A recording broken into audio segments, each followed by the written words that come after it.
Hare Rama, Rama Rama, Hare Hare.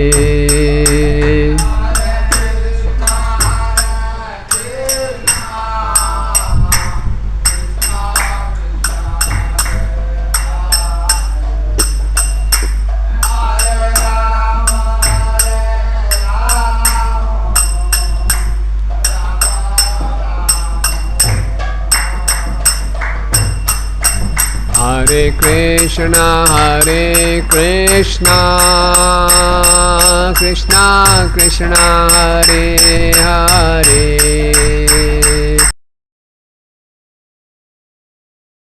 Rama Rama, Rama Hare Hare.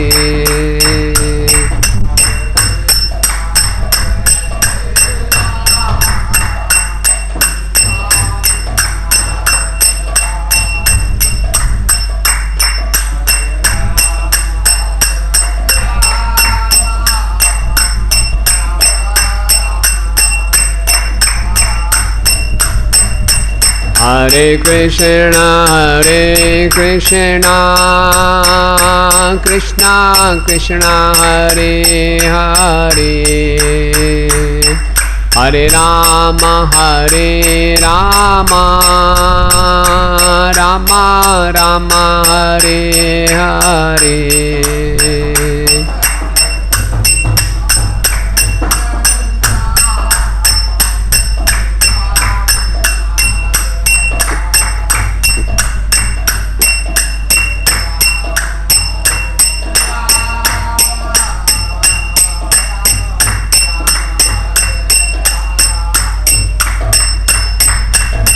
Hare Krishna, Krishna Krishna, Hare Hare. Hare Rama, Rama Rama, Hare Hare.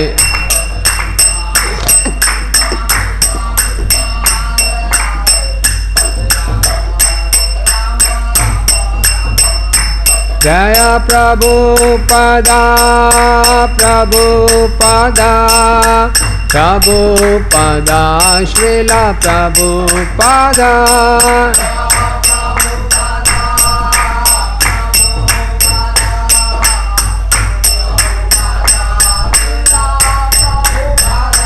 Nittai Gaur Hari Bol, Hari Bol, Hari Bol, Hari Bol.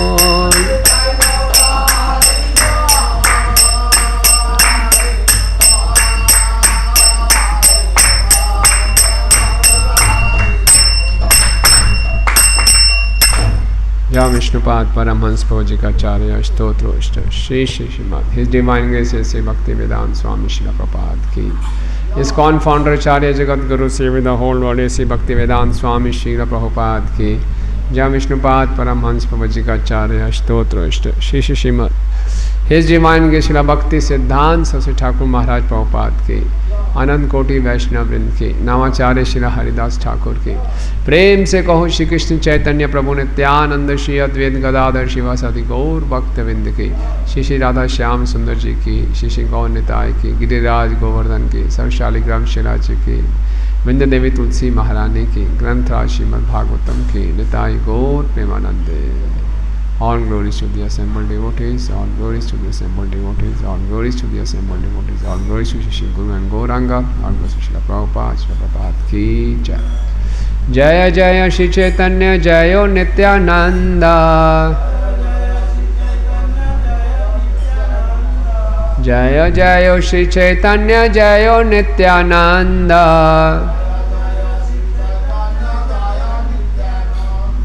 Jaya Dvaita Chanda Jaya Gaura Bhakta Vrinda.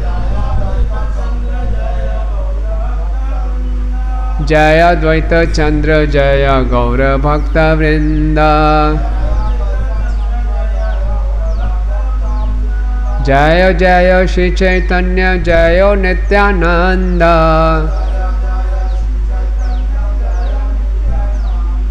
Jaya Dvaita Chandra Jaya Gaura Bhakta Vrinda. चैतन्य चरितामृत मध्य लीला अध्याय संख्या 12। अध्याय का नाम है गुंडीचा मंदिर मार्जन। श्लोक संख्या 1। श्री गुंडीचा मंदिरम आत्मवृंदे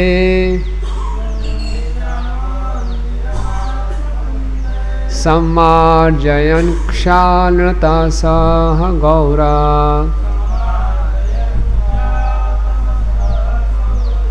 स्वचेतवित् शीतलम् उज्ज्वलं च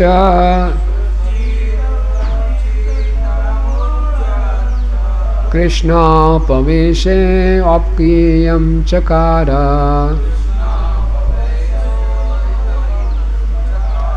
श्रीगुंडीचा मंदिरम् आत्मवृंदे सम्मार्जयन् क्ष्लानता सह गौरा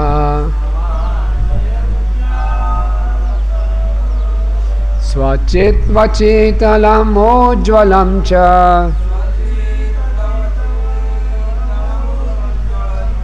कृष्णोपवेशे औपकीयं चकार।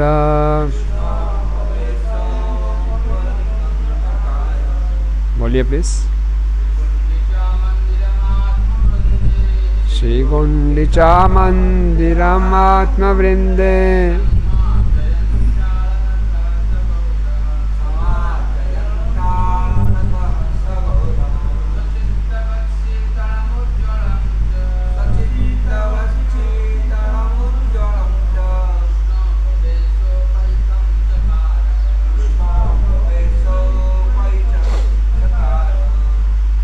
और बोलिए।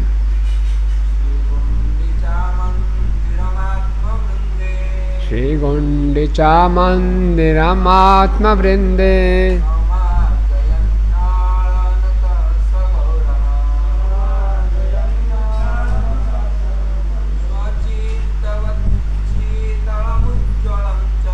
स्वचेतवित् शीतलम् उज्ज्वलं च कृष्णोपवेशोपकीयं चकार। श्री गुंडीचा मंदिरम् आत्मवृंदे समार्जयन् कालतं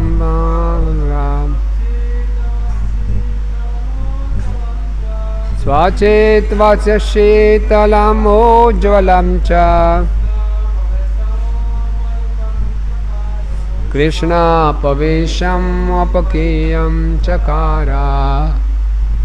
धन्यवाद। शब्दार्थ और अनुवाद ऐसी भक्ति वेदांत स्वामी श्रील प्रभुपाद जी के द्वारा। श्रील प्रभुपाद की। श्री गुंडीचा मंदिरम मंदिर आत्मवृंदे अपने संगियों के साथ सम्मार्जयन धोकर क्षालनता सफाई कर सह वह गौरा श्री चैतन्य महाप्रभु स्वचित्तवत अपने स्वयं के हृदय के समान शीतलम शीतल और शांत उज्ज्वलम शुद्ध और उज्ज्वल च और कृष्ण परम पुरुषोत्तम भगवान श्री कृष्ण उपवेश बैठने के लिए औपकीयम उपयुक्त चकार बनाया। अनुवाद। श्री चैतन्य महाप्रभु ने गुंडीचा मंदिर को अपने संगियों और भक्तों के साथ धोया और साफ किया।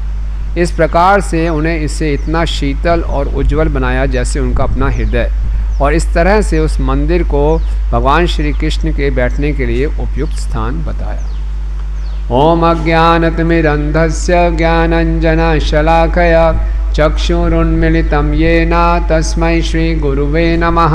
श्री चैतन्य मनोभीष्टं स्थापितं येन भूतले स्वयं रूप कदा मह्यं ददाति स्वपदान्तिकं वन्देऽहं श्रीगुरो श्रीयुतापदकमलं श्रीगुरून् वैष्णवांश्च श्रीरूपं साग्रजातं सहगणरघुनाथान्वितं तं सजीवं साद्वैतं सावधूतं परिजनसहितं कृष्णचैतन्यदेवं श्रीराधाकृष्णपादान् सहगणललिता श्रीविशाखान्वितांश्च हे कृष्ण करुणा सिन्धु दीनबन्धु जगत्पते गोपेश गोपिकान्त राधाकान्त नमस्तुते तप्त कांचन गौरांगी राधे वृंदावनेश्वरी वृषभानुसुते देवी प्रणमामि हरिप्रिये वाञ्छाकल्पतरुभ्यश्च कृपा सिन्धुभयेव च पतितानां पावनेभ्यो वैष्णवेभ्यो नमो नमः।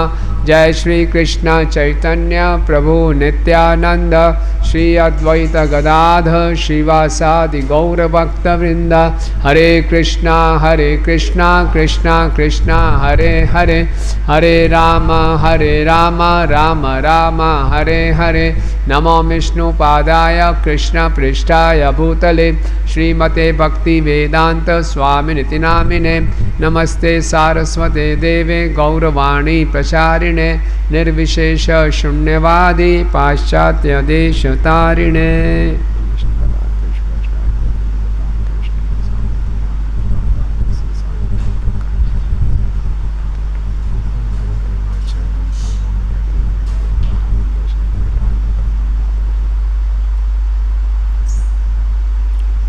हरे कृष्णा। तो आज जैसे हर शनिवार को यहाँ चैतन्य चरितामृत की क्लास होती है, तो वैसे जो श्लोक था वो तो आदि लीला 5वें अध्याय से था, लेकिन क्योंकि आगे आने वाले सप्ताह में तो महान उत्सव आ रहे हैं, रथ यात्रा उत्सव और से एक दिन पहले गुंडीचा मंदिर मार्जन, तो हमने सोचा गुंडीचा मार्जन पे आज चर्चा की जाए। तो भगवान अभी हमारे अगोचर हैं, हम उनके दर्शन नहीं कर पा रहे, और रथ यात्रा के दिन भगवान जाएंगे यहाँ से गुंडीचा मंदिर, नीलाचल से सुंदराचल, और जब भगवान वृंदावन में आने वाले हैं तो चैतन्य महाप्रभु अपने पार्षदों के साथ तैयारी करते हैं कि इस गुंडीचा मंदिर की सफाई की जाए ताकि वो भगवान के लिए बैठने के लिए उपयुक्त स्थान हो जाए। तो कृष्णदास कविराज गोस्वामी जी चैतन्य चरितामृत में जो भी अध्याय शुरू करते हैं, उस अध्याय में पहला श्लोक वो अपने हिसाब से संस्कृत में लिखते हैं, जैसे पूरे अध्याय का सार आता है। तो बता रहे हैं इस श्लोक में, श्री गुंडीचा मंदिरम आत्मवृंदई सम्माजनम क्षिलांत सगौरव स्वचित्तवित शीतलम उज्ज्वलम च कृष्णोपवेशोपकियम चकार, कि भगवान चैतन्य महाप्रभु ने क्या किया, आप आत्मवृंदई अपने भक्तों के साथ, अपने पार्षदों के साथ गुंडीचा मंदिर का सफाई किया, उसको शुद्ध किया। कैसे? अपने चित्त की तरह। भगवान का मन कितना शीतल और शांत और उज्जवल ऐसे बनाया ताकि भगवान श्री कृष्ण उसमें प्रवेश कर सके। तो ये बहुत ही सुंदर कथा है। अभी यहाँ आने वाले 26 जून को, है ना, 26 जून को ये होगा। 27 जून को रथ यात्रा भगवान आएंगे, गुंडीचा मंदिर में प्रवेश करेंगे, तो उससे एक दिन पहले इसकी सफाई होती है। तो हर साल चैतन्य महाप्रभु अपने पार्षदों के साथ करते थे। हर साल रथ यात्रा से पहले बंगाल से लगभग 200 भक्त शिवानंद सेन के साथ आते थे, और इस प्रकार से गुंडीचा मंदिर मार्जन में सब भाग लेते थे, फिर रथ यात्रा में भी भाग लेते थे।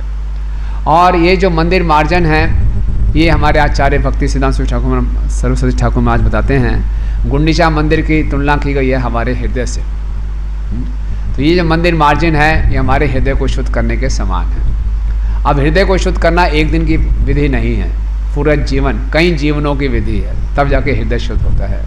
और हृदय शुद्ध करने की सबसे शक्तिशाली विधि है भक्ति, और भक्ति में सबसे शक्तिशाली अंग है हरे नाम हरे नाम हरे नाम एव केवलम। तो भक्ति सिद्धांत श्री ठाकुर महाराज ने इस अध्याय में बहुत सुंदर टीका दी है कि किस प्रकार से हमें एक तो हरि नाम को लेने के लिए, श्रवण कीर्तन के लिए उत्साहित होना चाहिए, साथ ही साथ जो व्यवहारिक सेवा है उसको भी कैसे उत्साहपूर्वक करना चाहिए, यानी कि पूरी भक्ति के हर अंग को पूरे उत्साह से करना चाहिए। ये चैतन्य महाप्रभु ने हमें सिखाया। तो महाप्रभु एक दिन पहले, जैसे 26 जून को मार्जन होगा, तो समझिए 25 जून को एक दिन पहले महाप्रभु ने क्या किया, 3 लोगों को बुलाया। तीन लोग थे। एक तो पाडिछा पात्र सार्वभौम में बोलाना अनिला। प्रथम ऐते काशी मिश्रे प्रभु बोलाइला, पाड़ी छप पात्र सार्वभौम में बोलाइया आनीला। 3 लोगों को बुलाया, एक तो जगन्नाथ मंदिर के अधीक्षक सुपरिटेंडेंट, फिर काशी मिश्र और फिर सार्वभौम भट्टाचार्य। उनको बुलाकर महाप्रभु ने क्या किया, 3 जन पाशे प्रभु हासिया कहिला, गुंडीचा मंदिर मार्जन सेवा मागी नीला। देखिए, तीनों लोगों से भगवान ने मुस्कुराते हुए कहा कि मुझे मंदिर मार्जन की सफाई दे दो, उनसे भीख मांगी। भगवान स्वराट हैं, परम स्वतंत्र हैं, लेकिन भगवान भी मंदिर के अधीक्षक से सेवा मांग रहे हैं। तो भगवान पूरे सदाचार का पालन कर रहे हैं। ऐसा नहीं मैं तो स्वतंत्र हूँ, सफाई चले कभी भी घुस गया बीच में, कुछ भी कर दिया, नहीं। जो मंदिर के अधीक्षक हैं उनसे पहले परमिशन, आज्ञा ले रहे हैं कि मुझे कृपया करके सेवा में लगाइए। तो समझिए कि भगवान ये दिखा रहे हैं कि सेवा करने से पहले हमारा सेवा के लिए मनोवृत्ति कैसे होना चाहिए। सेवा की भीख मांगनी पड़ती है, सेवा मांगनी पड़ती है, तब सेवा मिलती है। सेवा, जैसे संसार में सब लोग बहुत अच्छी चीज़ मांगने के लिए हमेशा आतुर रहते हैं, तो भगवान की सेवा है तो बहुत विशेष बात है। तो भगवान स्वयं भक्त के रूप में अवतरित हुए हैं, तो हमें सिखा रहे हैं, उन्होंने सेवा मांगी, हालांकि वो स्वयं भगवान है। तो जो अध्यक्षक थे उन्होंने बोला, वो ये क्या कह रहे हैं आप तो परम स्वतंत्र हैं, लेकिन आपकी जैसे इच्छा हम करेंगे। हमें तो राजा ने आज्ञा दी है कि जैसा आप चाहें हम करते हैं। वैसे ये सेवा आपके योग्य नहीं है, लेकिन ये आपकी लीला है। तो ठीक है, अगर आप ये सेवा करना चाहते हैं तो मुझे आज्ञा दीजिए, तो मैं फिर झाड़ुओं का, सारे घड़ों का उसका पूरा प्रयोजन करता हूँ, उसका अरेंजमेंट करता हूँ। तो यानी कि एक दिन पहले तो सेवा अगर करनी है तो सेवा के लिए योजनाएं बनानी पड़ती हैं। महाप्रभु अधिकांशतः भाववेश में रहते थे, लेकिन उनको मालूम है सेवा करनी है तो उसके लिए योजना बनानी पड़ेगी। ऐसे नहीं अचानक उठे चलो जी सेवा क्या करनी है, कोई झाड़ू नहीं है, कोई बर्तन नहीं है, कैसे सफाई करना, चलो जैसे भी कर दो। नहीं नहीं, भगवान की सेवा है, भगवान की सेवा उत्तम से उत्तम तरीके से होनी चाहिए, तो पूरी योजना बनानी चाहिए, है ना। हम लोग भी अभी आपकी रथ यात्रा के लिए बहुत सी मीटिंग्स हो रही है, योजना बनाई जा रही है। उससे पहले एक दिन मार्जन होगा, उसके लिए भी योजना बनाई जाएगी, कौन क्या करेगा, क्या क्या सामान चाहिए। तो जो अधीक्षक थे उन्होंने सारा का सारा सामान ले लिया। अब ये तो पिछले दिन की बात हो गई। अगले दिन सुबह सुबह महाप्रभु क्या कर रहे हैं, 8 दिन प्रभु आते लाया निज गान, श्री हस्ते सवार अंगे ले पिला चंदन। अगले दिन सुबह सुबह महाप्रभु आ गए अपने भक्तों के साथ और अपने हाथ से क्या लगाया, सबको चंदन लगाया। ये देखिए क्यों चंदन लगा रहे हैं महाप्रभु, ये क्या इंगित करता है। अपने सभी भक्तों को जो सेवा करने वाले हैं उनको चंदन लगा रहे हैं महाप्रभु, ये क्या इंगित करता है, क्या दिखाता है, सम्मान कर रहे हैं। जो भी भगवान के सेवक हैं वो सम्माननीय हैं। श्रील भक्ति सिद्धांत सरस्वती ठाकुर कहते हैं भगवान हरि की सेवा कोई मजाक नहीं है और जो भगवान हरि की सेवा में जुड़े हुए हैं वो बहुत सम्माननीय हैं। भगवान स्वयं उनको सम्मान दे रहे हैं, उनको चंदन लगा रहे हैं और भगवान के सामने जा रहे हैं, सेवा करने जा रहे हैं, तो सज धज के जाना चाहिए। हम देखते हैं श्री संप्रदाय में जो पुजारी हैं वो बालाजी को छूने जाते हैं, उससे पहले बहुत बढ़िया बढ़िया सोने के आभूषण डाले होते हैं, है ना, बढ़िया से। हम देखते हैं क्या है ऐसे डाला हुआ, नहीं, भगवान के सामने जा रहे हैं। अगर आप किसी यहाँ पे प्राइम मिनिस्टर से मिलने जा रहे हैं तो बढ़िया से बढ़िया वेशभूषा डाल के जाएंगे, सज धज के जाएंगे। तो इस ढंग से चंदन लगाया सबको उन्होंने और अपने हाथ से सबको एक एक झाड़ू पकड़ाया, है ना। और भगवान स्वयं गुंडीचा मंदिर में प्रवेश करते हैं और इसके बाद उन्होंने सबको झाड़ू पकड़ा के सफाई शुरू की और बहुत अच्छे ढंग से चैतन्य महाप्रभु सबका नेतृत्व कर रहे हैं। तो सिखा रहे हैं कि एक लीडर को, एक नेता को कैसे होना चाहिए, अपने उदाहरण से सिखाना चाहिए। नेता का मतलब केवल ये नहीं केवल उपदेश दे, आदेश दे, चलो चलो सब करो, नहीं, अपने उदाहरण से, है ना। यत् आचरति श्रेष्ठ तत्तत वितरो जना स यत् प्रमाणम कुरुते लोकस्त। उत्साह सब झाड़ू के और छत पे भी कई बार हाथों में सफाई कर देते हैं, छत पे मकड़ी के जाले वगैरह इत्यादि रह जाते हैं, वो भूल जाते हैं। एक बार हमारा पंचशील में एक मंदिर है, तो हमें मालूम चला कि श्रीधर स्वामी महाराज आ रहे हैं, तो माना कि वो सफाई के बड़े वो है ना, तो सफाई करनी है। तो हम सबने यूथ फोरम में थे, बड़ी ज़बरदस्त सफाई की, पूरा चमाचप चमरा था। तो महाराजा भी बड़े अच्छा, वेरी गुड क्लीनिंग, है ना। तो एक ना जैसे पर्दा होता है ना, पर्दा के ऊपर पैरापेट होता है जैसे लकड़ी का होता है, वो छल के ऐसे उन्हें हाथ लगाया, पूरी धूल महाराज का तो यही रह गया हो कोई वहाँ कोई देखेगा नहीं ना, पर्दे के ऊपर कौन देख रहा है, ऐसे ऊपर वो लकड़ी का लगा होता है। तो उछले महाराज ने जंप लगा के, वो ऊंचा भी था जंप लगा के हाथ लगा, बोले ये क्या है, पकड़ लिया तो पूरा छत को भी उन्होंने साफ किया। और फिर क्या किया, जितना भी मंदिर की सफाई का मतलब ये नहीं है कि खाली टेम्पल हॉल, सब कुछ जो मंदिर के अंदर आता है सबको सफाई किया, छोटा कमरा बड़ा कमरा, शौचालय भी। एक बार श्रील प्रभुपाद जी मायापुर में थे और मायापुर में मंदिर का पूरा देखने के लिए निकले वो, और पब्लिक टॉयलेट के सामने से निकले, प्रभुपाद ने अपनी छड़ी से दरवाज़ा खोला तो अंदर बहुत गंदा था, है ना। प्रभुपाद ने कहा ये क्या बात है, और प्रभुपाद ने मैनेजर को बुला के फिर बोला, शिव विग्रह राधा नित्य नाना श्रृंगार तन मंदिर मार्जना दो, ये भी मंदिर है इसकी भी सफाई करनी है। और अगले दिन भागवतम क्लास में फिर प्रभुपाद ने सबके सामने डांटा कि मंदिर की सफाई केवल टेम्पल हॉल नहीं है, टॉयलेट्स भी हैं।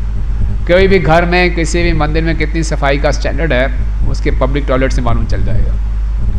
अगर पब्लिक टॉयलेट क्लीन है तो इसका मतलब सब ठीक है।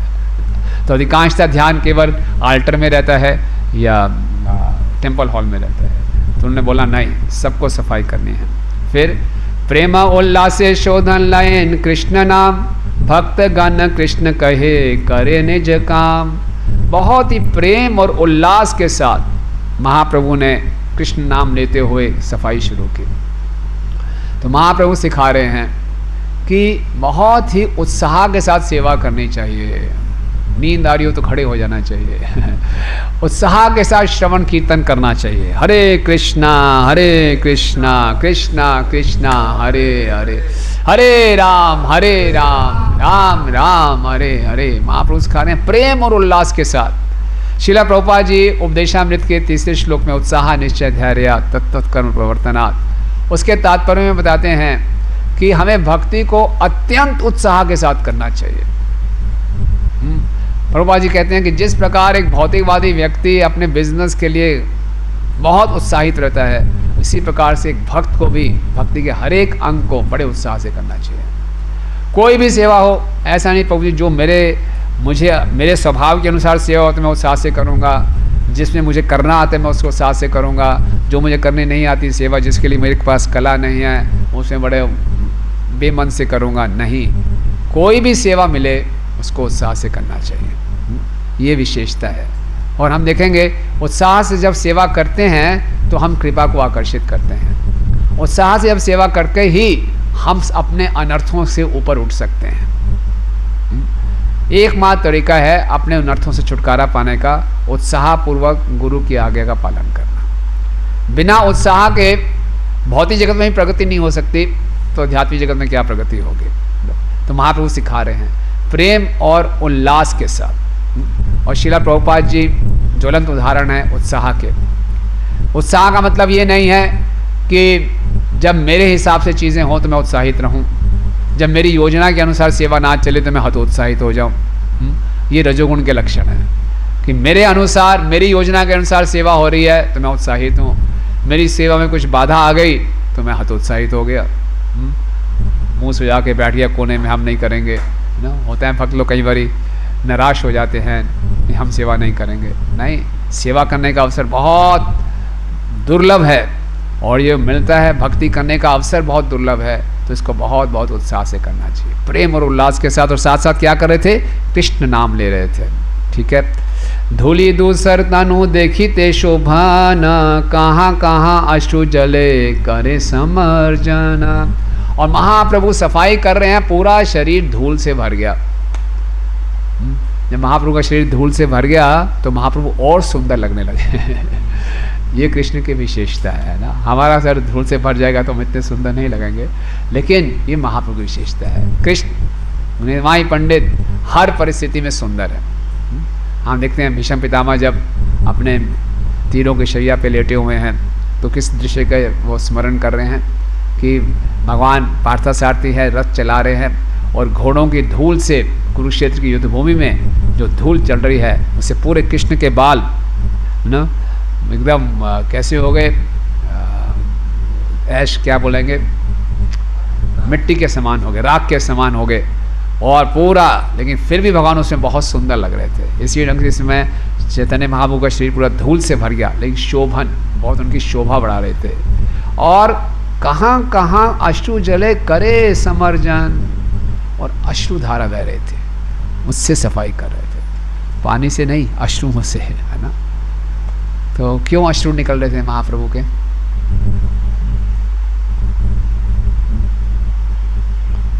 रोना क्या आ रहा था, कहाँ फंसा दिया हम बोलेंगे क्या मुश्किल सेवा दे दी, कोई भी नहीं, मैं अकेला हूँ। क्यों रो रहे थे? वहाँ वो प्रेमाश्रु थे, है ना। देखिए कई बार हम सेवा करते हैं, सेवा करने के उद्देश्य को भूल जाते हैं, किसके लिए सेवा कर रहे हैं। तो महाप्रभु के प्रेमाश्रु बह रहे थे, ये सोचे कि यहाँ जगन्नाथ जी आने वाले हैं, है ना, उनके इष्ट आने वाले हैं, उसको देख कर। इसीलिए ये अश्रुधारा बहना जब महाप्रभु का दिखाता है कि महाप्रभु पूर्ण रूप से मग्न थे सेवा में, पूर्ण रूप से मग्न थे। तो ये भक्ति में सफल होने की कुंजी है कि हम भक्ति में पूर्ण रूप से मग्न होकर सेवा करें, मग्न होकर और लग्न कर। महाप्रभु मनन कर रहे थे पहले तो कि मैं सेव, जय श्री श्री राधा श्याम सुंदर जी की जय, श्री श्री गौ निताई की जय, गिरिराज गोवर्धन की जय, शालिग्राम। महाप्रभु पहले मनन कर रहे हैं कि ये सेवा किसके लिए है ना। हम लोग हरिनाम लेते हैं तो जानना चाहिए सेवा किसके लिए है। ये राधा श्याम सुंदर जी की प्रसन्नता के लिए है, ये साक्षात राधा कृष्ण है, ये मनन करना चाहिए। हम बेमन कई बार सेवा करते हैं, मन कहीं और होता है, सेवा कहीं और होती है, शरीर कहीं और होता है। हम श्रृंगार कर रहे हैं, कितना सुंदर अवसर है, भगवान के कितने निकट हूँ। हम शास्त्रों का अध्ययन कर रहे हैं, ये भागवतम साक्षात कृष्ण है। श्रील प्रभुपाद जी कहते हैं अगर कोई ध्यानपूर्वक भागवतम को पढ़ेगा तो उसको भागवतम के हर पृष्ठ पे कृष्ण का दर्शन होगा, है ना। और हम श्रवण कर रहे हैं कृष्ण कथा जो कृष्ण से अभिन्न है हम, लेकिन महाप्रभु ये मनन कर रहे हैं, या साक्षात जगन्नाथ जी आने वाले हैं, और ये मनन करके बड़े लगन के साथ, बड़े उत्साह के साथ सफाई कर रहे हैं और उसमें पूरे मग्न हो गए, इसलिए अश्रु बह रहे हैं। तो ये एब्जॉर्प्शन, ये सफलता की कुंजी है। कोई भी सेवा करें इस ढंग से लग्न होकर और मग्न होकर सेवा करेंगे तो फिर आनंद आएगा। एक बारी श्रील प्रभुपाद जी को उनके विदेशी भक्त एक स्टूडियो पे ले गए रिकॉर्डिंग के लिए। तो स्टूडियो में काफ़ी अभी तैयारी करनी थी, तो स्टूडियो जो इंजीनियर था उन्होंने प्रभुपाद जी को बड़े, स्वामी जी आप बैठिए, वो विदेशी था, और सारी तैयारी करने लगे, माइक वाइक ये हो गया।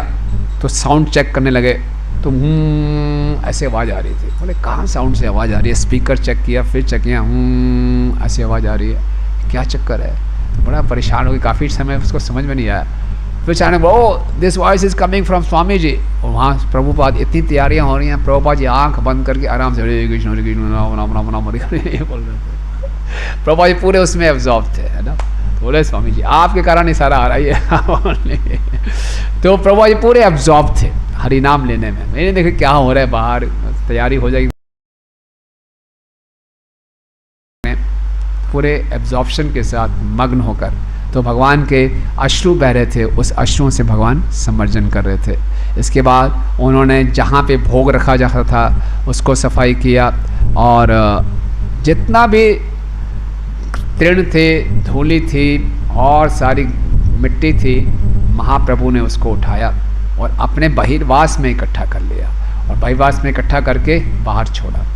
सबने देखा देखी महाप्रभु कितने व्यक्तिगत रूप से सेवा कर रहे थे। उस समय उनके पास वो मॉपर नहीं थे कि धूल उठाने के लिए, सब इकट्ठा करके अपने बहिर्वास में डाल के ले गए, बाहर डाला। सब ने अपने अपने कपड़ों से धूल इकट्ठी करके बाहर डाली।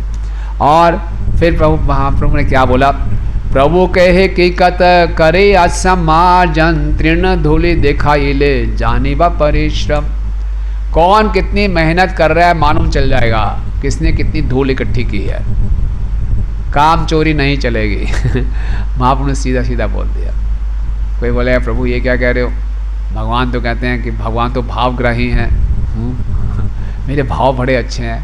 प्रभु जी ने बोला भाव तो अच्छे हैं, लेकिन भाव दिखना चाहिए परिश्रम है ना। परिश्रम कितना किया है मालूम चलेगा, कितनी मेहनत की है, कितनी धूल इकट्ठी की है। तो इसलिए भगवान ने टारगेट दे दिया सबको। कई बार भक्त लोग बोलते हैं प्रभु जी ये तो कृष्णा भावनामृत आंदोलन है, भावनाओं का आंदोलन है, आप ये टारगेट क्यों देते हैं ना। कलेक्शन के टारगेट, मैराथन का टारगेट, क्या है टारगेट? टारगेट से प्रेशर होता है। हमारी भावनाएं, हमारी भावना में हमें बहने दो। नहीं नहीं नहीं, अगर भावना है, प्रेम है, तो प्रेम का मतलब है सेवा। एक बार यमुना माता जी प्रभुपाद जी को बहुत प्रिय थे, तो यमुना माता जी ने प्रभुपाद जी को जाके बोल दिया प्रभुपाद आई लव यू। और प्रभुपाद यमुना माता को बहुत पसंद करते थे। प्रभुपाद जी ने भी प्रेम से कह दिया आई ऑल्सो लव यू। ये बात तो आग की तरह सभी माता जी लोगों में फैल गई। अरे वाह, प्रभुपाद को हम बोल सकते हैं, वाह कमाल की बात है। एक और माता आई प्रभुपाद जी के सामने, प्रभुपाद आई लव यू। बड़े प्रेम से उसने बोला। प्रभुपाद ने गुस्से से उसकी तरफ देखा और डांटा, डू समथिंग प्रैक्टिकल, कोई प्रैक्टिकल सेवा करो, लव यू काम नहीं चलेगा।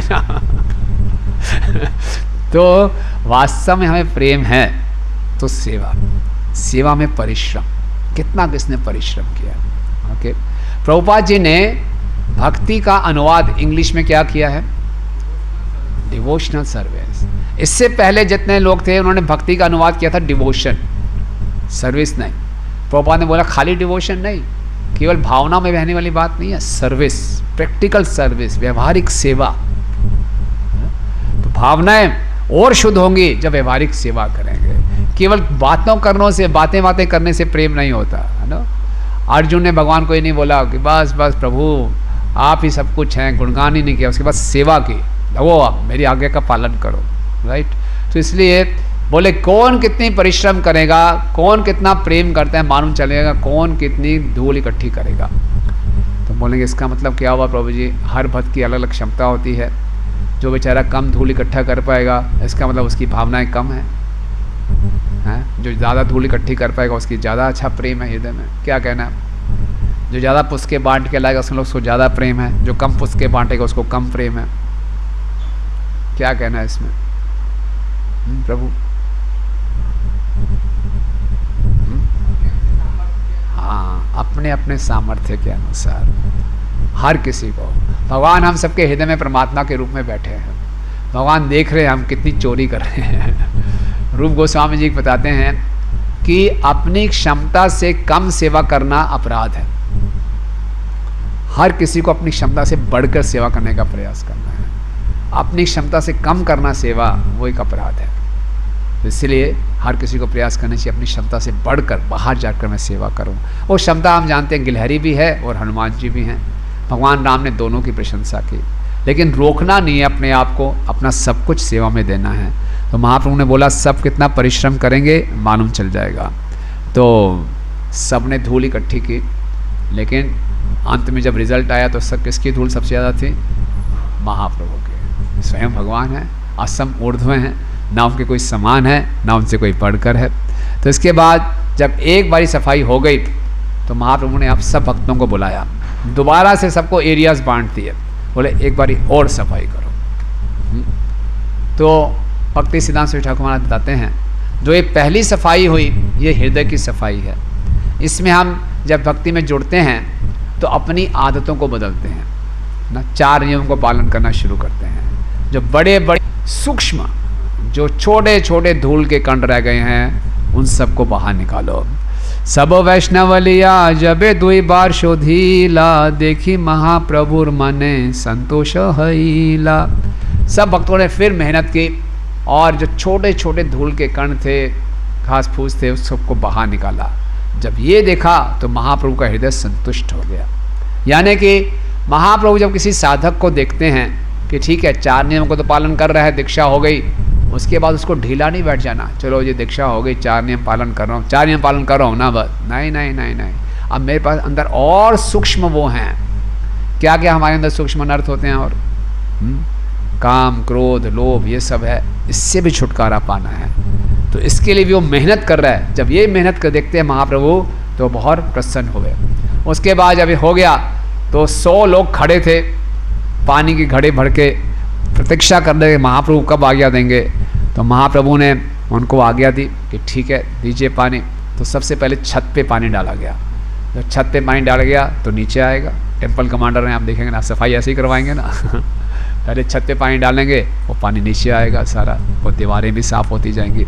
और फिर सबने, महाप्रभु ने सिंहासन भी साफ़ किया, अपने हाथ से सिंहासन साफ़ किया जहाँ जगन्नाथ जी बैठेंगे। इस प्रकार से हर कोई हाथ में झाड़ू लेके पानी से सफाई करने लगा। और सब लोग भाग भाग के जा रहे थे घड़ों से, वहाँ इंद्रधनुष सरोवर से पानी भर के ला रहे थे, दे रहे थे। अब वहाँ तालाब के सामने इतने पानी लोग इकट्ठे हो गए कि जगह नहीं थी, तो कुएं से पानी भरने लगे। अब कुछ लोग खाली घड़ा लेकर आ रहे थे, कुछ लोग भरा लेकर जा रहे थे। तो क्या हुआ, आपस में टकराव हो गया और घड़े टूट गए। तो घड़े टूटे, लड़ाई झगड़ा नहीं हो गया, क्या घड़ा तोड़ गया, ये नहीं, कोई बात नहीं सबने कोई लड़ाई झगड़ा नहीं हुआ। क्यों? सबने नियम बना लिया था कि कोई आपस में बातचीत नहीं करेंगे, आपस में क्या बोलेंगे, केवल कृष्णा कृष्णा कृष्ण कृष्ण हरे कृष्णा कृष्णा कृष्णा हरे हरे, हरे राम राम राम हरे हरे। तो देखिए, जब सबका उद्देश्य एक हो तो ज़्यादा कम्युनिकेशन की आवश्यकता नहीं है। कृष्ण कृष्ण से किसी कुछ चाहिए था, कृष्ण कृष्ण बाल्टी दो, कृष्ण कृष्ण झाड़ू दो, कृष्ण कृष्ण ये करो, कृष्ण कृष्ण, बस, और कुछ नहीं बोलना। इसी से कृष्ण कृष्ण कहने से कृष्ण कृष्ण घड़ा तोड़ दिया, कृष्ण कृष्ण, कोई बात नहीं आगे बढ़ो, कृष्ण कृष्ण चल रहा, और कोई बात ही नहीं है। कृष्ण कृष्ण, कोई गुस्सा नहीं, घड़ा तोड़ दिया, मार पिटाई कर दी, नहीं, कृष्ण कृष्ण कृष्ण कृष्ण ही चल रहा था। तो जहाँ कृष्ण नाम की ध्वनि होगी, अगर अंदर कुछ रोष हो भी रहा, वो शांत हो जाएगा। कृष्णा कृष्णा कृष्णा कृष्णा कृष्णा कृष्णा चल रहा है ना। और ऐसा क्या हुआ फिर, निर्मल शीतल स्निग्ध करिला मंदिर आपन हृदय ये न धरिला बहिरे। तो ऐसा करने से क्या हो गया, निर्मल शीतल मंदिर हो गया, जैसे कि भगवान का स्वयं अपना का मन हो, स्वयं हृदय हो। तो नित्यानंद प्रभु, अद्वैताचार्य, स्वरूप दामोदर, ब्रह्मानंद भारती और परमानंद पुरी को छोड़कर हर कोई पानी ला रहा था और पानी से इस प्रकार से सफाई कर रहा था। ओके, और उसमें सब क्या होते थे, महाप्रभु जब सिंहासन साफ कर रहे थे तो कुछ लोग महाप्रभु के हाथ में पानी देते थे, कुछ उनके चरणों में पानी डालते थे, चरणों से पानी गिरता था, छिप के चरणामृत लेते थे, 10 दूसरे वक्त हमें भी दो हमें भी दो। तो इस ढंग से ये लीला भी चल रही थी। तो लेकिन धीरे धीरे धीरे क्या हुआ कि महाप्रभु ने ऐसी सफाई की जैसे उनके एक हाथ नहीं 100 शरण मार्जाना प्रतिज्ञा पाशे जय कराना शिक्षण। ऐसा लग रहा था कि महाप्रभु सफाई कर रहे हैं 100 हाथों के साथ। और फिर एक एक भक्त के पास जाके महाप्रभु देख रहे थे कैसे कोई कार्य कर रहा है, कैसे सफाई कर रहा है। भाल कर्म देखी तार करे प्रशंसाना, मने नामे लीने करे पवित्र भत्साना। तो कोई बड़े उत्साह से सफाई कर रहा है तो महाप्रभु उसकी प्रशंसा करते थे, बहुत अच्छा, वेरी गुड। कोई थोड़ा ढीला होता था ना, कई बार हम सफाई करते हैं बस हाथ में झाड़ू लेके, ठीक है सब कर तो रहे हैं, किसको क्या पता चलेगा मैं कितना कर रहा हूँ, इधर उधर मिट्टी छिपा दी, कोई बात नहीं, हो गया सफा, हाँ हो गया जी। तो ऐसे कुछ थे भक्त, महाप्रभु ने पकड़ लिया उनका ना, और उनको क्या किया, पवित्र भर्त्सन, प्रेम से डांटा, है ना डांटा। पवित्र भर्त्सन भी होना चाहिए, पवित्र, है ना। पवित्र भर्त्सन का मतलब है अंदर कोई मतलब कि दुर्भावना नहीं थी। नो, महाप्रभु प्रशिक्षण दे रहे हैं भक्तों को, और जब हम भक्तों को प्रशिक्षण देते हैं तो कई बार डांटना पड़ता है, और डांटना चाहिए किस ढंग से, कुछ दुर्भावना के साथ नहीं। ऐसा नहीं तू तो बिल्कुल बेकार है, तेरा कुछ नहीं हो सकता तो तेरा सत्यानाश हो जाएगा ऐसा नहीं, पवित्र भर्त्सन उस ढंग से। देखिए, हमें कई बार किसी को फीडबैक देना होता है, कोई गलती कर रहा है उसको समझाना होता है, तो इस ढंग से समझाना चाहिए कि उसका उत्साह बढ़े। उसको इतना नहीं समझा देना चाहिए कि वो सेवा करना छोड़ दे, बोले कभी नहीं करूँगा सेवा, कसम खाता हूँ तो होना चाहिए कैसा, पवित्र भर्त्सन, बिना किसी दुर्भावना के। और जो अच्छा कर रहे थे उनको क्या बोला, तुम्हें भाल करी अच्छा शिखाया नेर ए मत भाल कर्म से हो ये न करे। जो अच्छा करे तो बोले वेरी गुड, बहुत अच्छा किया, जाओ दूसरों को भी ऐसे ही सिखाओ, उनको भी ऐसा करना चाहिए। तो अपनी प्रशंसा सुन के वो जो भक्त थे उनको बड़ा संकोच हो जाता था, इसलिए हर कोई और बड़े उत्साह के साथ और ध्यानपूर्वक सेवा में लग गए। ओके, और इसके बाद उन्होंने पूरा सब जितने भी कमरे थे, जो भक्तों के रहने के कमरे थे, उसको भी साफ कर लिया और पूरा मंदिर अंदर से बाहर से साफ हो गया। ऐसे में क्या हुआ, जब ये लीला चल रही थी, हेना काले गौड़िया एके सुबुद्धि सरल प्रभुर चरण जुगे दिला घट जाला। ये सब चल रहा था। एक बंगाल का भक्त था, वो सुबुद्धि और सरल, बड़ा बुद्धिमान था और बड़ा सरल था। बुद्धिमान इसलिए था, उसको मालूम था सारे शास्त्रों का सार क्या है ना, कि भगवान स्वयं खड़े हैं, इतना अच्छा मौका है, पानी सब डाला जा रहा है तो चरणामृत पिया जाए। ये बुद्धिमान था। सरल था कि ये सारा कार्य सबके बीच में कर लिया तरीके से नहीं किया। तो उसने क्या किया, सबके सामने आके महाप्रभु के चरणों पे जल डाल दिया और उसको क्या किया, सही जल लैया आपने पान कैला ताहा देखी प्रभुर मने दुख रोष हैला। महाप्रभु के सामने उनके चरणों में पानी डाला और उनके सामने ही पी लिया। सरल था बेचारा। तो महाप्रभु को बड़ा दुख हुआ, वो बड़ा रोष हुआ। तो महाप्रभु ने क्या किया, तुरंत स्वरूप दामोदर को बुलाया उन्होंने। ओके, हालांकि महाप्रभु को अंदर से संतोष था उसकी सरलता को देखकर, किसकी कितनी श्रद्धा है, लेकिन महाप्रभु एक सन्यासी के रूप में है तो बाहर से उन्होंने रोष दिखाया, अंदर से संतोष था। और शिक्षा लागी स्वरूप डाकी कही लाता हारा यही देख तोमार गोड़िया राम है व्यवहार। स्वरूप को बुलाया, क्या है तुम्हारा गौड़िया वैष्णव कैसा व्यवहार कर रहा है? ले आओ इसको, है ना। और ईश्वर के मंदिर में उसने क्या किया, मेरे पाँव को धो लिया, इतना बड़ा अपराध, मैं नरक में जाऊंगा। तो तो क्या कहना है कि यही अपराध है मोर कहाँ है बा गति तुम्हारा गौड़िया करे ये तक। ये क्या किया इसने, है ना। तो स्वरूप दामोदर ने क्या किया, उसको गर्दन से पकड़ा, चुपचाप बाहर ले गया उसको तो यहाँ श्रील प्रभुपाद जी कहते हैं, तुम्हारा गौड़िया देखो, तुम्हारा गौड़िया क्या कर रहा है। तो हम सब स्वरूप दामोदर जी के, हमारी गुरु परंपरा में हम स्वरूप दामोदर जी के सब अनुगत हैं, हमें रूपानुगा कहा जाता है ना। और रूप गोस्वामी स्वरूप दामोदर क्या है, भगवान की लीला में ललिता सखी हैं, और ललिता सखा की जो मुख्य मंजरी हैं वो हैं रूप गोस्वामी, रूप मंजरी। तो हम रूपानुगा हैं, यानी कि स्वरूप दामोदर जी की लाइन में ही आ रहे हैं। तो इसमें क्या है कि अगर हम कोई भी गलती करेंगे तो पूरी परंपरा को बात जाएगी। देखो तुम्हारा स्वरूप, तुम्हारा गौड़िया क्या कर रहा है ना। तो ऐसा नहीं करना चाहिए। और दूसरा, मंदिर हॉल में किसी के चरण नहीं छूने चाहिए, ये अपराध है। ऐसे तो प्रणाम भी नहीं करना चाहिए कि जो भगवान के सामने प्रणाम स्वीकार करता है, ये अपराध है। प्रभुपाद जी को हम करते हैं, कोई प्रभुपाद जी व्यास आसन पे बैठे हैं, व्यास आसन पे बैठे तो ठीक है, लेकिन भगवान के सामने हमें प्रणाम नहीं करना चाहिए। हम झुककर कर सकते हैं, दंडवत प्रणाम नहीं करना चाहिए। और उसने तो क्या किया, भगवान के पाँव में धो दिया। हालांकि ठाकुर जी वहाँ थे नहीं, लेकिन आल्टर का था, आल्टर में भगवान नहीं थे, नहीं आल्टर था, आल्टर के सामने भगवान के पाँव धो दिए और उसका चरणामृत भी पी लिया। तो बोले इससे मेरी क्या गति होगी। तो महाप्रभु तो स्वयं भगवान है, हालांकि भेद नहीं है, लेकिन महाप्रभु एक शिक्षा स्थापित करने के लिए कर रहे हैं। तो स्वरूप गोसाई ने, स्वरूप दामोदर उनको बाहर ले गए, फिर बाहर आए, बोले अज्ञानी हैं, अपराध हो गया, क्षमा कर दीजिए। तो महाप्रभु ने क्षमा कर दिया, है ना।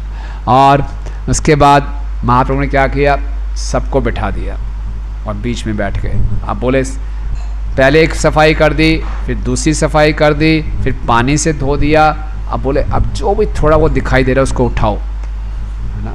सबने बीच में सबने उठाया और महाप्रभु ने बोला कि केकत को डाए सब एकत्र करीबा यार अल्प तार थाई पीठा पाई अलईबा। सब इकट्ठा करो, जिसका सबसे कम होगा उसको क्या करना पड़ेगा, पीठा खिलाना पड़ेगा। ये पनिशमेंट दी, ये सजा दी। जिसने कम इकट्ठा किया है उसको सबको फीस्ट खिलानी पड़ेगी, है ना। तो उसके बाद ए मत सब पुरी करीला शोधाना, शीतल निर्मल कैला ये न निर्जमाना। इस प्रकार गुंडीचा मंदिर के हर कक्ष बिल्कुल निर्मल और शीतल हो गए महाप्रभु के मन की तरह। लेकिन महाप्रभु यहाँ रुके नहीं। मंदिर कितनी बारी साफ हुआ? तो पहली बारी पूरा झाड़ू लगाया, दूसरी बार जो बाहर की सड़कें हैं उसको भी साफ करो। क्यों? बाहर का कचरा फिर से अंदर आ सकता है। तो इसका बहुत गहरा अर्थ समझाते हैं भक्ति सिद्धांत स्वामी ठाकुर महाराज। जब हम भक्ति शुरू करते हैं, 4 नियम पालन शुरू किए, काम क्रोध इत्यादि को भी त्यागना शुरू कर दिया, लेकिन भौतिक जगत में एक ऐसा वातावरण है कि बाहर की धूल, हम लोगों से बातचीत करते हैं, प्रचार के लिए जाते हैं, इंटरेक्शन करते हैं, बाहर की गंदगी फिर से हृदय में आ जाती है और ये बड़ी सूक्ष्म रूप से आती है। दिखने में हम सब 4 नियम पालन कर रहे हैं, सब अच्छे ढंग से कर रहे हैं, सूक्ष्म रूप से हृदय में गंदगी प्रवेश करती है। कैसे? कोई गृहस्थ आश्रम में भक्त हो, सोचेगा मैं खूब धन कमाऊं ताकि गुरु महाराज की अच्छी सेवा कर सकूं, है ना, जैसे हम कल भी चर्चा कर रहे थे। कोई और बोलेगा कि मैं एकांत स्थान में जाके हरिदास ठाकुर की तरह भजन करूंगा, भगवान की प्रसन्नता के लिए नहीं, अपने यश के लिए। तो कहीं जीव हिंसा, कईयों में द्वेष की भावना फिर से आ जाएगी। किसी और को अच्छा भक्ति करते देख रहे हैं तो हमें अच्छा नहीं लगेगा। निषिद्धाचार क्या होगा कि नियमों के पालन करने में ये भावना शुरू हो जाएगी, अब तो मैं बहुत वरिष्ठ हो गया, काफ़ी अनुभवी हो गया, अब छोटे मोटे नियमों को मैं पार कर सकता हूँ, ये भावना शुरू आ जाएगी। तो दोबारा से गंदगी अंदर ना आ जाए, सावधान रहना है। तो बाहर की गंदगी को भी साफ करवाया ना। और सबसे सूक्ष्म जो रह जाती है बात, वो रह जाती है पूजा लाभ प्रतिष्ठा की इच्छा, जिससे मुक्ति पाना बहुत कठिन है। सनातन गोस्वामी जी बृहद भागवतम में बताते हैं, कोई हो सकता है मैथुन से बच जाए, धन से बच जाए, सब कुछ से बच जाए, लेकिन ये प्रतिष्ठा की इच्छा बहुत भयानक है। तो इसलिए ये भी बाहर के कचड़े के साथ आती है, तो इसके बिल्कुल साफ, कोई रिस्क नहीं लेना, है ना। तो इस लीला के द्वारा महाप्रभु सिखा रहे हैं कि हृदय को साफ करना कितना आवश्यक है। और हृदय को साफ करने की ये जो सुविधा है, ये जो हम केवल मनुष्य जीवन में ही कर सकते हैं। बाहर के शरीर की धुलाई तो पशु पक्षी भी कर लेते हैं, लेकिन हृदय की सफाई केवल मनुष्य जीवन में ही संभव है। और हृदय की सफाई के लिए सबसे उपयुक्त है भक्ति, और इसलिए सबसे उपयुक्त है चेतो दर्पण मार्जनम। तो इसलिए जितना अच्छे ढंग से हरि नाम लेंगे, जितने अच्छे ढंग से कृष्ण कथा सुनेंगे, श्रृणुता स्वकथा कृष्ण पुण्य श्रवण कीर्तना हृदयंतो स्वय भद्राणी विध्नोति सुहृत सताम। कोई वास्तव में प्रभुपाद जिसमें कहने सुहृत सताम, हमारा हृदय में इतनी गंदगी है कि हम उसको खुद साफ नहीं कर पाएंगे, लेकिन कृष्ण के लिए कुछ भी असंभव नहीं है, कृष्ण कर सकते हैं। लेकिन कृष्ण किसकी गंदी साफ करेंगे? सताम। प्रभुपाद जी सताम की परिभाषा, सताम के अनुवाद हिंदी में करते हैं, इंग्लिश में ट्रुथफुल डिवोटी, सच्चा भक्त। तो सच्चा भक्त कौन है और झूठा भक्त कौन है भाई? हैं? यहाँ सभी श्रवण कीर्तन कर रहे हैं, कौन सच्चा भक्त है कौन झूठा भक्त है कैसे मालूम चलेगा? जो सच्चा भक्त है उसके हृदय की सफाई करेंगे भगवान, जो सच्चा भक्त नहीं है उसकी गंदगी पड़ी रहेगी। तो सच्चा भक्त कौन होगा? कौन मानेगा? हम झूठ तो बोलते नहीं, लेकिन सच्चा भक्त कौन होगा? Truthful devotee.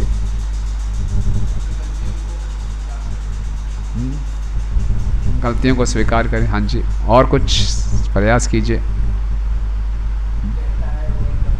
जो कहता है वो करने का प्रयास कर रहा है। सच्चा भक्त वो है, ये सब बात भी ठीक है, अपनी गलती को स्वीकार करना, जैसा कहना वैसा आचरण करने का प्रयास करना। हाँ,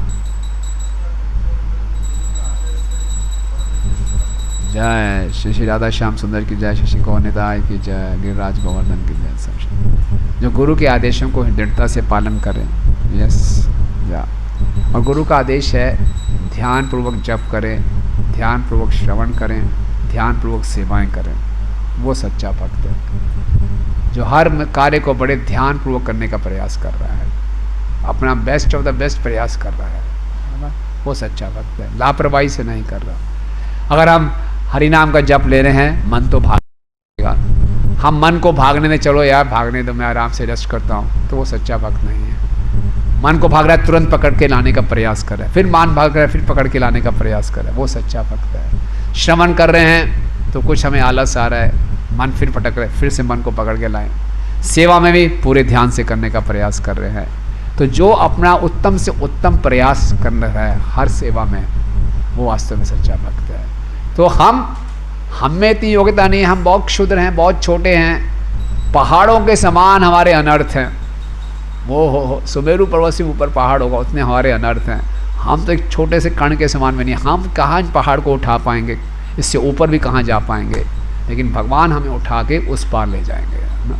तो देखेंगे हम प्रयास कर रहे हैं, वास्तव में इससे हम ऊपर उठना चाहते हैं, तो भगवान की कृपा में बहुत शक्ति है। लेकिन कृपा को आकर्षित करने के लिए हमें अपने सच्चे प्रयास दिखाने पड़ेंगे, वास्तविक प्रयास दिखाने पड़ेंगे, वास्तविक सच्ची साधना करनी पड़ेगी। वो सच्चा भक्त है, उसके लिए भगवान उसका हृदय साफ करते हैं। तो ये बहुत सुंदर प्रसंग है और हमें ये याद दिलाता है कि हम इस आंदोलन में आए हैं अपने हृदय को सुंदर बनाने के लिए। श्रील प्रभुपाद जी एक बार दीक्षा दे रहे थे और रुक्मिणी माता जी, रुक्मिणी देवी प्रभुपाद जी की शिष्या हैं, उस समय वो 16 साल की थी जब प्रभुपाद से दीक्षा ले रहे थे। तो प्रभुपाद ने दीक्षा दिया, उसका नाम लिया और देखा तो वो बहुत सुंदर थी। तो प्रभुपाद बोला, oh you are so beautiful, है ना। प्रभुपाद की आंखें बड़ी बड़ी हो गई, इतनी सुंदर हो आप। फिर प्रभुपाद ने बोला, now you have to become beautiful from inside, अब आपको अंदर से सुंदर बनना है। तो माता जी कहती हैं, ये मेरे जीवन का मिशन बन गया कि मुझे अपने हृदय को सुंदर बनाना है। और यही हम सबके हृदय के जीवन का भी मिशन है, अपने हृदय को सुंदर बनाना है। कैसे?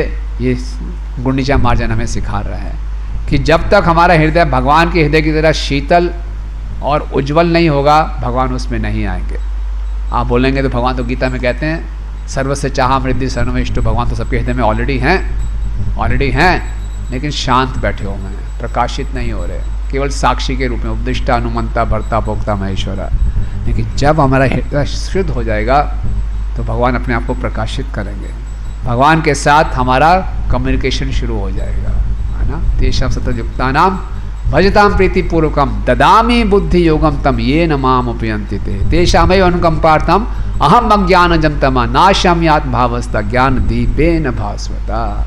तो ये ज्ञान का दीप प्रज्वलित होगा जब हम सही प्रयास करके अपने हृदय को शुद्ध करेंगे। तो ये गुंडीचा मार्जन हमें इस बात के लिए प्रेरित करता है, हमें याद दिलाता है कि हमारे जीवन का लक्ष्य क्या है। और ये एक दिन का उत्सव नहीं है, ये पूरे जीवन का हमारा प्रोजेक्ट है कि हमेशा हम अपने हृदय के शुद्ध करने में लगे रहें, ताकि कृष्ण को अपने हृदय में हम बैठा सकें।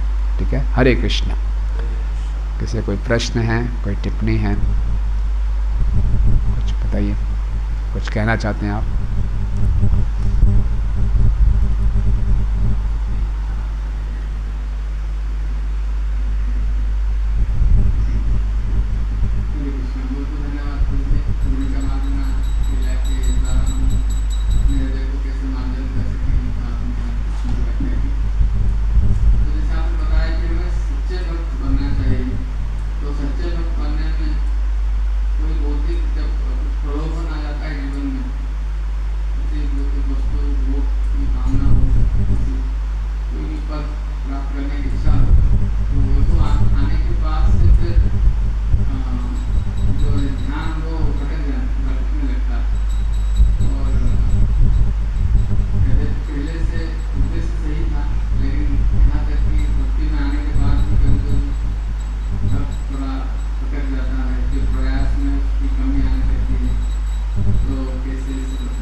बहुत अच्छा प्रश्न है आपका। इसको बोलते हैं अनर्थ, है ना। कुछ तो अनर्थों को बोझा हम उठा के लाते ही हैं, है ना। हमारे पुण्य के कारण, हमारे पापों के कारण हमारे अनर्थ हमारे साथ आते हैं। अनर्थ मतलब हमारी भौतिक इच्छाएं, लेकिन भक्ति में आने के बाद भी अनर्थ आ जाते हैं, पूजा लाभ प्रतिष्ठा की इच्छा। तो ये बहुत खतरनाक है और उसमें हमारे भक्ति करने का उद्देश्य बदल जाता है। भक्ति गुरु कृष्ण की प्रसन्नता के लिए ना होकर इसके लिए होती है। और हमें लगता है हम भक्ति सही कर रहे हैं, इसको उपशाखा कहते हैं ना, ये जंगली पौधे हैं, भक्ति लता बीज के साथ जंगली पौधे उग रहे हैं। तो इसलिए चैतन्य महाप्रभु क्या कहते हैं रूप गोस्वामी को शिक्षा में, बहुत सावधान, जैसे ही एक पौधा दिखाई दे उसको उखाड़ के फेंक देना चाहिए, इसका सिंचन नहीं करना चाहिए, है ना। और ऐसे बहुत से जंगली पौधे हमारे हृदय में हैं, भक्ति लता भी है, साथ में ये सारी चीज़ें भी हैं, पूजा लाभ प्रतिष्ठा कंचन सब चाहिए, हाँ धनम हाँ जन्म हाँ सुंदरी सब चाहिए हमें। बोलते हैं ना ना ना, ऊपर से है अंदर से है हाँ हाँ हाँ, तो इससे बच के रहना है। ये थोड़ा सा ये जंगली पौधे जैसे ही दिखाई दें इसको उखाड़ के फेंके। और ये जंगली पौधों का सिंचन हम तब करते हैं जब हम ध्यानपूर्वक जप नहीं करते। ध्यानपूर्वक जप नहीं करते तो हरि नाम भक्ति लता पे नहीं गिर रहा, आसपास गिर रहा है, जहाँ आसपास से गंदे पौधे हैं वो बढ़ते हैं और बिल्कुल वो भक्ति लता की तरह ही दिखते हैं। हमें लग रहा है भक्ति में खूब मिलती है, खूब सम्मान मिल रहा है, खूब यश फैल रहा है, खूब फॉलोअर्स बढ़ रहे हैं, बोले बढ़िया भक्ति चल रही है। तो क्या होगा, वो सारे इतने बढ़ जाएंगे कि हमारी जो भक्ति लता है वो बड़ी संकुचित हो जाएगी, सूखी पड़ जाएगी। तो फिर क्या होता है कि कुछ घटना घटेगी, हमारा भक्ति से मन उचाट हो जाएगा। तो ये पूरा का पूरा रूप गोस्वामी रूप शिक्षा में महाप्रभु ने समझाया है। तो वही नीचा मार्जिन में यही बताया जा रहा है कि बाहर की गंदगी दोबारा से ना आ जाए, ये सारी उल्टी सीधी इच्छाएं फिर से ना आ जाएं, इसलिए सावधान, सफाई करते रहें, हृदय के बगीचे की सफाई करते रहें। कोई जंगली पौधा दिखाई दे रहा है, उठा के फेंकते रहें। खुद को समझ में नहीं आ रहा तो वरिष्ठ भक्तों के पास जाके हमसे पूछें, है ना, उनसे फीडबैक लेने को तैयार हों, उनसे पूछें और सफाई करवाएं, ये बहुत आवश्यक है। यहीं आकर माया हमें पकड़ लेती है, सटल सूक्ष्म है।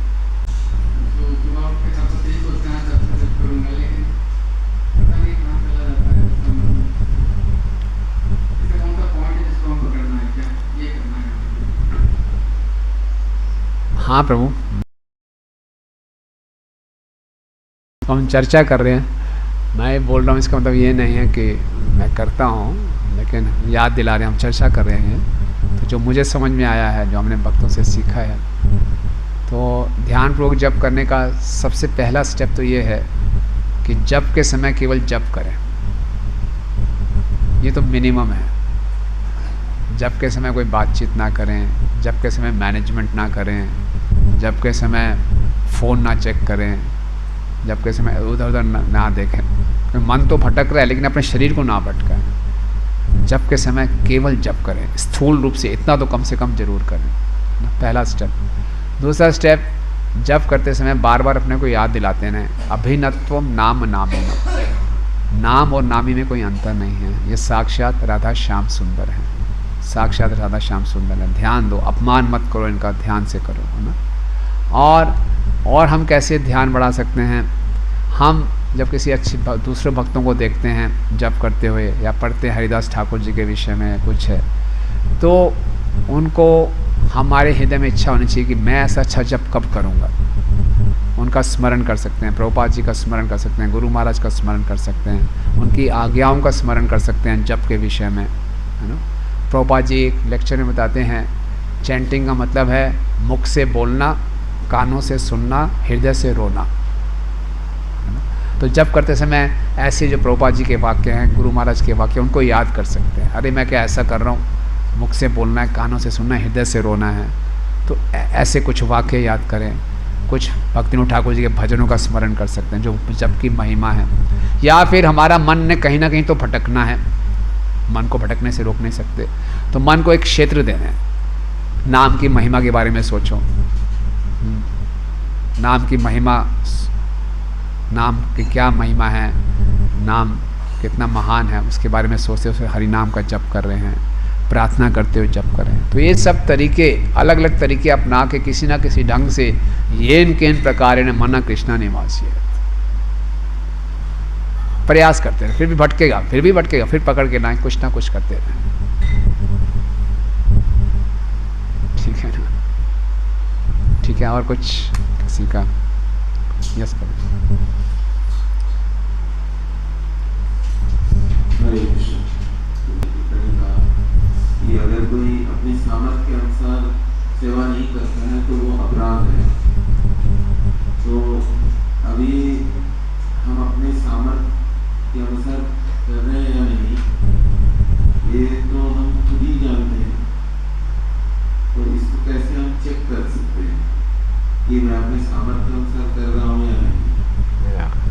क्योंकि हम जो भी कर रहे हैं ये हमें लगता है कि हम ठीक कर रहे हैं, अपने सामर्थ्य के अनुसार कर रहे हैं। कभी कभी लगता है बहुत ज़्यादा मेहनत मैं कर रहा हूँ, सामर्थ्य से ज़्यादा। और की इच्छा होती है तो शरीर है उसमें बहुत बाधा देती है। शरीर के ऊपर हमारा ध्यान आ जाता है कि नहीं, शरीर को इतना ज़्यादा एक्सटेंड नहीं करना चाहिए। शरीर को स्वस्थ रहेगा तो सेवा कर पाएंगे। हो जाता है कि जैसे अगर कलयुग में एक चीज